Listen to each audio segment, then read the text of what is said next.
Hello, Petal. How you doing? How's it going? How is everything? Are you ready for the final chapter of Another Fine Myth by the wonderful Mr. Robert of Aspirin? So, if you've previously listened to the other one, you'll notice that I've recorded after I've done a lot of news. So I haven't really got much news for the last 24 hours. So I just thought I'd kind of get on with it. But I will ask you if you could possibly like, share, subscribe and hit the notifications bell if you want to, if you haven't already. But you probably already have because we're a lovely little group here. I'll try and slow it down a bit. I feel like I'm talking quite quickly, so it's because I'm excited. I want to see what's going on. I'm like, woo! Because I do something like a lot of the time, like it's called cold reading. And especially on this channel because I like it to be very realistic and ad hoc and the experience, the excitement of it as we go along, unless it's a story I know very well. So, of course, cold reading is when you blind read. You read without knowing the story before you actually get into it. So when I see these things, I'm as surprised as you are, you know? But yes, anyway, chapter 25, the final chapter of Another Fine Myth by Robert of Aspirin.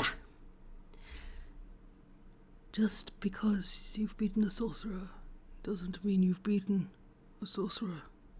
Toth Amon. Aahz, Istvan said sternly. there comes a time when even your humour wears a little thin. I'm not kidding, Istvan, Aahz assured him. You've lost your powers. Go ahead, try something. Anything. Istvan hesitated. He closed his eyes. Nothing happened. You see, Aahz shrugged. you've lost your powers. All of them. And don't look to your associates for help. They're all in the same boat. You mean we've really won? I blurted out, the full impact of what was transpiring finally starting to sink in. That's right, kid. Aahz suddenly leaned forward and clapped Frumple on the shoulder.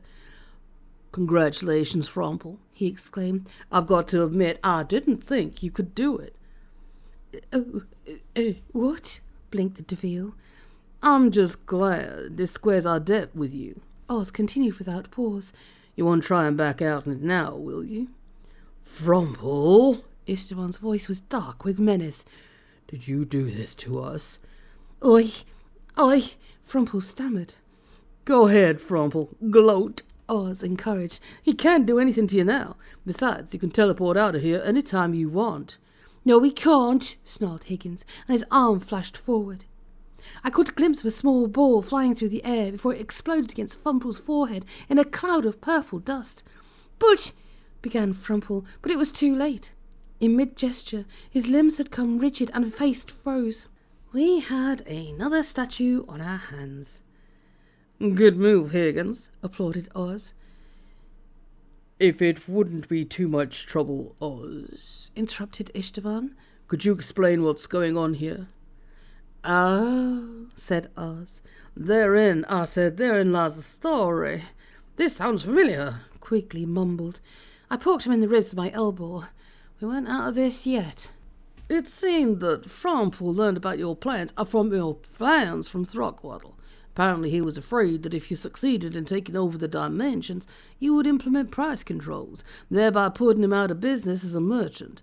You know how those Devilles are. The imp snorted. Istvan nodded thoughtfully. Anyway, he tried to stop you.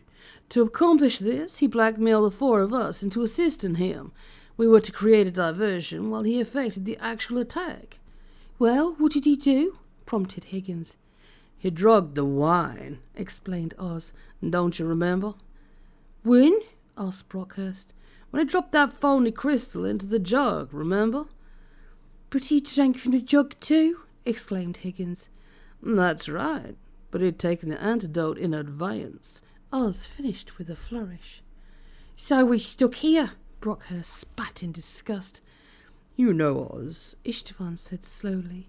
It occurs to me that even if everything happened exactly as you described it, you and your friends here played a fairly large part in the plot.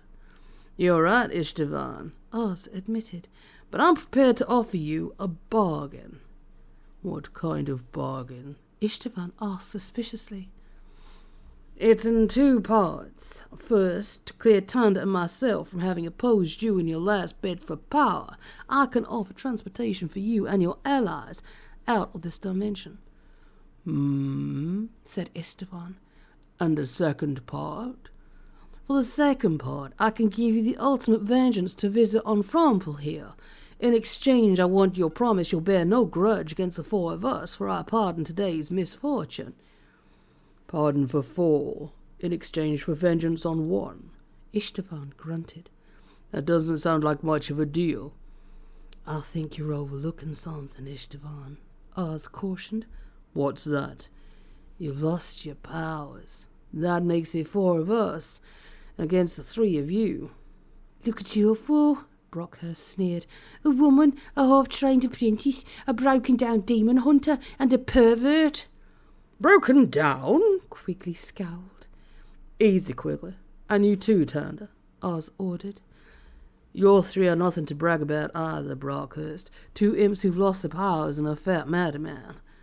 Surprisingly, this seemed to revive Istvan's humour. The imps were not amused. Now look, Aahz, Higgins began, if you want to fight. You miss the point entirely, gentlemen, Aahz said soothingly. I'm trying to avoid a fight. I'm merely trying to point out that if it comes to a fight, you'll lose. Not necessarily, Brockhurst bristled. Inescapably, Aahz insisted. Look, if we fight and we win, you lose. On the other hand, if we fight and we lose, you lose. How do you figure that? Higgins asked suspiciously. Simple, said Aahz smugly. If you kill us, you'll have lost your only way to get out of this dimension. You'll be stuck forever on Claw, and by my figuring, that's losing. We're in agreement there, Brockhurst mumbled. Oh, stop this bickering, Istvan interrupted with a chuckle. Aahz is right as usual. He may have lost a couple of fights, both magical and physical, but I've never heard of anyone out-arguing him. Then it's a deal, Aahz asked. It's a deal, Istvan said firmly. As if we had any choice in the matter. They shook hands ceremoniously. I noticed the imps were whispering together and shooting dark glances in our direction. I wondered if a deal with Istvan was binding on the imps. I wondered if a handshake was legally binding in a situation such as this, but most of all, I wondered what Aahz had up his sleeve this time. Well, Aahz, Istvan asked. Where's the escape clause you mentioned?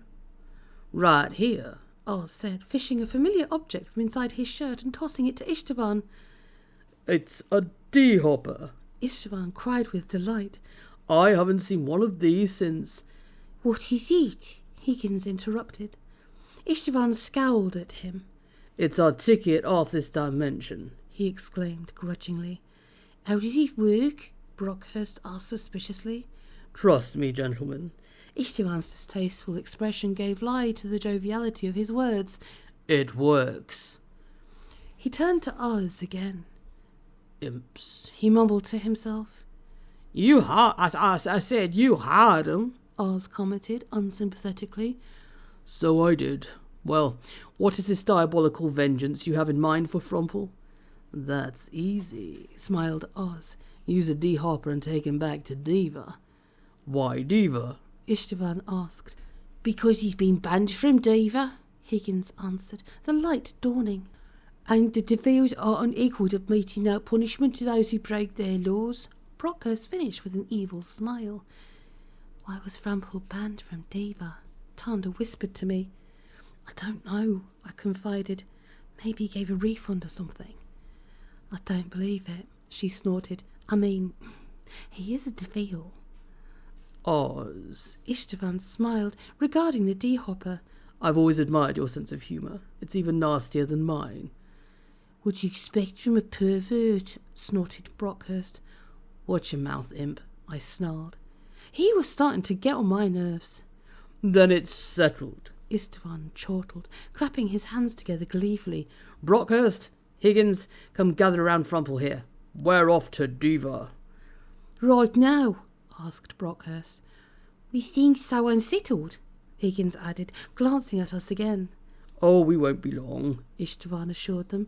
There's nothing here we can't come back and pick up later. That's true, admitted Brockhurst, staring at me thoughtfully.